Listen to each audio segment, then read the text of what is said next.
فوتبال بیشتر از ورزش است. فوتبال هیجان و صنعت است. فوتبال زبانی مخصوص است که میلیون ها آدم را از تمام جهان به هم می‌آورد.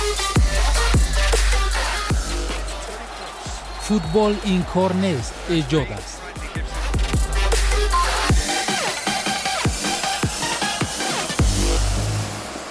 موندیال، نمای دیگری از جسارت انسان. سلام بیننده عزیز، بازی‌های جام جهان 2018 واقعا پرجوش و خروش ادامه دارند و امروز با برگزار شدن بازی میان دسته‌های کلمبیا و ژاپن و پولشا و سنگال مرحله اول دور گروهی جام جهان 2018 به انجام می‌رسد. ولی امروز ما در برنامه‌مان درباره آغاز دور دوم مرحله گروهی انیق‌ترش بازی میان دسته‌های منتخب روسیه و مصر خواهیم گفت. این بازی واقعا خیلی حساس است و برای برآمدن از گروه به دسته‌های روسیه و مصر این بازی نقش واقعا مهم رو اجرا می‌کند و مخلصان فوتبال هم به دو گروه جدا شدند. قسمی از روسیه جانبداری میکنند، میگویند چون جام جهان در کشور خودشان است و باید از گروه برآیند. اما نفرانی که مخلص منتخب مصر و مخصوصا حمله‌گر این دسته محمد صلاح هستند میگویند که باید مصر غلبه کند. هواداران فوتبال در تمام دنیا سر آن بحث و صحبت دارند که این شام محمد صلاح حمله‌گر مصری بازی میکند و یا خیر. چون که محمد صلاح در بازی فینالی لیگ قهرمان‌های اروپا با سرخیو راموس حمایتگر دسته ریال مادرید برخورده بود و کتف راستش لط خورد. مخلصان مصری مشوشند که محمد صلاح این شام با روسیه بازی میکند و یا خیر. چون که در بازی قبلی که منتخب مصر با دسته اوروگوئه انجام داد محمد صلاح نبود و به قول مخلصان مصری نبودن او در میدان سخت احساس میشد.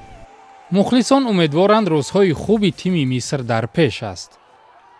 ما باز دو بازی دیگر داریم. برای نتیجه خوب بیشتر باید زحمت بکشیم. بچه‌ها، مخلصان مصری با شما اند. این قهوه‌خانه خرد در قاهره مکان تماشای جام جهانی است. محض در همین جا ده ها مخلص شاهد باخت تیم مصر بر اوروگوئه بودند. به صلاح چمپیونات جهان جای ما نیست. چون که به او دسته حمله میکند و گل نمیزند. تا آخر گرفتار ماندیم. ما باختیم برای آنکه گل زدن نتوانستیم و تیم اوروگوئه توانست. دسته مصر بعد 28 سال به جام جهان راه یافت. قوت دل مخلصان مصری محمد صلاح 26 ساله بود که در بازی اول به سبب لط خوردنش اشتراک کردن نتوانست. مربی او را در 10 دقیقه اخیر باید واردی بازی میکرد. از لط خوردن او غمگینیم اما او باید بازی میکرد تا گل زند. امروز تیم مصر بازی دوم خود را با روسیه میگذراند و مخلصان مصری این بار هم انتظار صلاحند. در این باره با همکارم تالکون عمرعلیوف یک صحبت داریم. سلام علیکم تالکون. سلام علیکم. به هر حال نظرتون چی است؟ صلاح به میدان میبراید؟ Буквально полчаса назад Салах вроде заявил, что он готов выйти. چند ساعت پیش خودی صلاح ابراز داشت که در بازی به مقابل روسیه به میدان میبراید. صلاح ستاره نه تنها فوتبال مصر بلکه تمام دنیاست. همه انتظار بازی او هستند. تنها مخلصان منتخب روسیه برآمدن صلاح به میدان را نمیخواهند. چون که او بازیگر قوی است. من همچون علاقمند فوتبال زیبا انتظار برآمدن او هستم و امیدوارم که بازی زیبای او را می‌بینیم. Я как любитель хорошей игры, хорошего футбола, надеюсь, что он выйдет все же и будем смотреть его игру. به میدان برآمدن صلاح یک پهلوی مسئله است. پهلوی دیگر این است که بعد این قدر تنفس تا کجا میتواند در سطح پیشترش که در لیورپول بازی میکرد بازی خوب انجام دهد. Это на самом деле сложно сказать, потому что мы с тех пор, как он получил травму, мы еще не видели. در این باره گفتن دشوار است. از وقتی لط خوردنش بازیش را ندیدیم. گفتن دشوار است که به حالت چند ماه پیش برگشته است یا نه. امیدوارم امشب ما بازی خوبی صلاح را می‌بینیم و یک دو گل زیبا می‌زند. Я лично сам надеюсь, что он будет играть в такой же форме, и мы увидим как минимум 1-2 гола от Салаха сегодня. به نظر شما بازی چگونه صورت میگیرد؟ بیشتر کدام دسته حمله ها انجام میدهد و کدام دسته بیشتر دفاع رو اختیار میکند؟ Это все зависит от того, например, там насколько быстрый гол кто забьет. این وابسته از آن است که کدام دسته در دقیقه های اول گل میزند.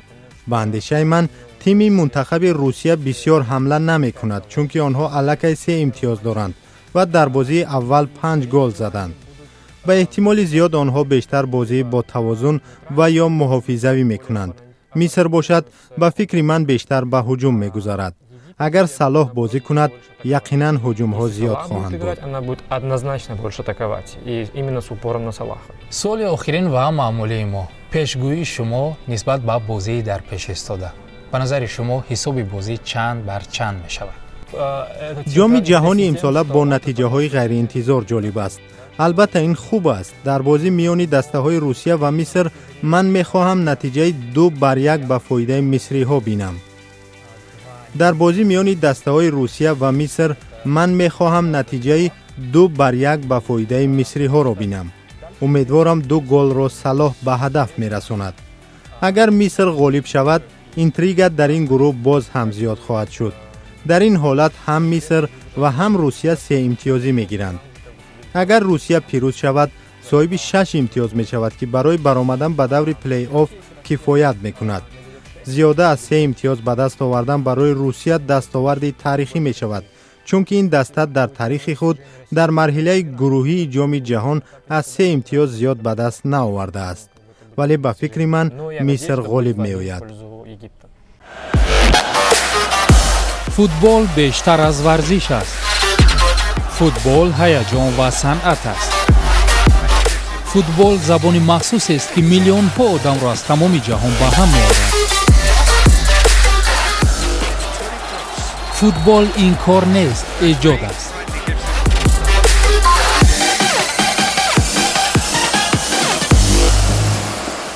мундиал намои дигаре аз ҷасорати инсон.